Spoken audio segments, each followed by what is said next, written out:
皆さんこんにちは、ガジェログです。Redmi Watch 3を開封レビューの後からまた1週間ほど使ってきたわけですが、この期間の中で気づいた点をさらにまとめてみたいと思います。ちなみに前回はこちらに今出ていますが、開封&ファーストインプレッションということで、ぜひね、ご覧いただければと思います。今回ですね、そこからしばらく使ってみた上で、トータルでだいたい2週間ほどにはなりますけど、良かった点と気になった点で分けていきたいと思います。それでは早速本日も行ってみましょう。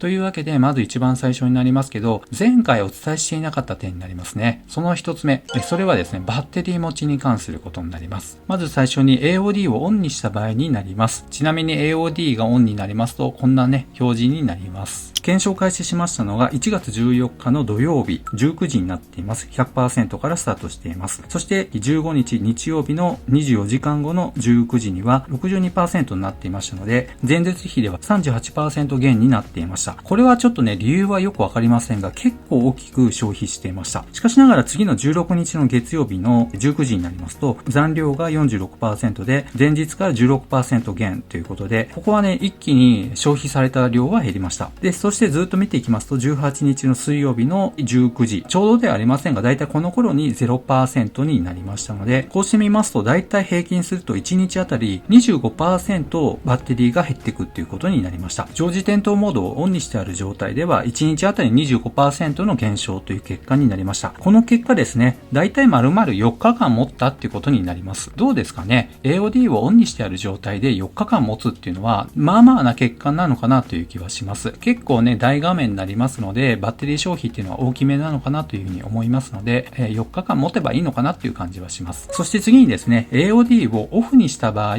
どんな感じになったのかお伝えしたいと思います。1月18日水曜日の19時に 100% からスタートしています。そして次の日になりますと、残量が 93% になっていまして、前日比で 7% 減になっていました。そして翌日24時間後も、やはり 87% で 6% 減ということで、だいたいこうしてね、見ていきますと、平均しますとだいたい 6% ぐらい毎日減っていくっていう結果になりました。この感じでいきますとね、私の使用状況であれば、だいたい16日ぐらい持つという計算になります。これはね、ちょっと正直言ってバッテリー持ち、なかなかこれはいいなと思います。ここまでバッテリーが持つっていうのはね、ちょっと意外でした。ですので、バッテリーに関しては AOD を使った場合はだいたい丸4日、そして AOD をオフにした場合になりますが、だいたいね、ワークアウト1時間ぐらい毎日する方であれば、そうですね、2週間ぐらい持つっていうふうに思っておけばいいのかなと思います。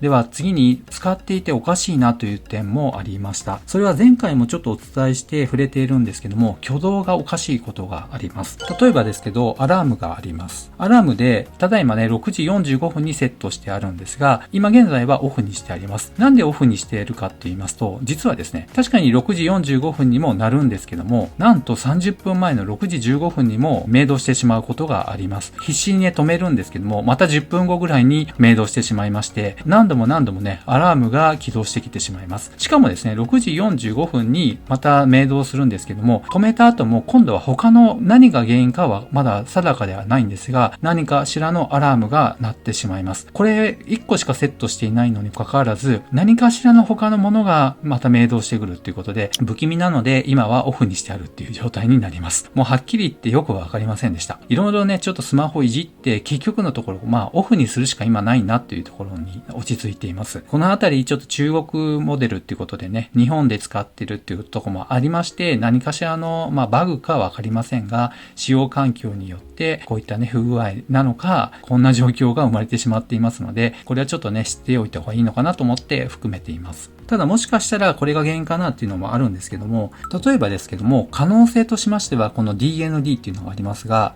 これも今オフになっています。これをですね、スケジュールで夜10時から翌朝の7時までセットしていたんですけども、これがオンになっていると、もしかしたらこの7時になった時点で明動するっていう可能性もあるのかなというふうに思いました。このあたりもですね、鳴ったり鳴らなかったりっていうのもあるので、なんとも言えないんですね。この辺がちょっと不気味な点でもあります。そしてもう一つ、このナイトモードっていうのがあるんですが、これもオンにしているんですけど、特に何も変化がないっていうのがありまして、本当にね、これもよくわからないなっていう感じにはなっています。ナイトモードっていうのは画面をなんか暗くしてくれるっていう風に書いてあったんですけども、特にそんな感じもないので、これもちょっと不思議なモードになっています。そして次の点になりますけど、それは Mi Fitness のアプリのバグっていうのもあります。これは前回もちょっと触れている点にはなりますが、改めてね、ちょっとお伝えしたいと思います。睡眠モニタリングがこちらのパネルのところのここをね、タップするとデータが出るはずなんですけど、一向にですね、スリープデータがこちらに表示されません。そして、ペアリングしてあります、この Mi Fit のやつになりますけども、こちらの睡眠データを見ていただきますと、得られたデータのはずが、こちらのところにデータなしっていう風に表示されてしまっています。で、ここをタップしますと、やはり、この日っていうところですね、データなしになっています。データがそれで見れますのが、週か月になりまして、この当日得られたデータが日には表示されないんですね。ですので、より詳しいデータが全く見れないっていう状況になっています。そして心拍数のデータとかも同じなんですね。日には出ていませんね。この週、もしくはこの月ですね。日ごとのデータしか表示されないということになりますので、その日のデータってやっぱりアプリで見たいですよね。ここにどういった流れで1日の心拍数とか睡眠モニタリングの結果を見たいなと思うんですけど、全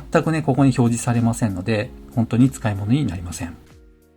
はい。というわけで今回 Redmi Watch 3の2週間ほどですね、使ってみた上での気づいた点について、また改めて追加情報をお伝えしました。正直言って、これはですね、ちょっと買うとやばいかなっていう感じになっています。せっかくね、こんな綺麗なディスプレイを搭載しているにもかかわらず、若干こういったね、高級感のあるボディになっていたりして、購入前はかなり期待をしていたんですけども、蓋を開けて使ってみたら、いろいろなね、ちょっとバグというか、不具合というか、結構ありました。とはいえ、質感っていうのはなかなかいいので、これがアップデートでいろいろね、改善されていくのであれば、なかなかデザイン的にも優れていますので、いいんじゃないかなと思います。ただ、購入しようと思ってね、気になってるよってことであればね、この点は踏まえておいた方がいいかなと思いましたので、今回お伝えしました。この動画が良かったよってことは、高評価。そしてまだの方はぜひ、この機会にチャンネル登録をお願いいたします。ではまた次の動画でお会いしましょう。さよなら。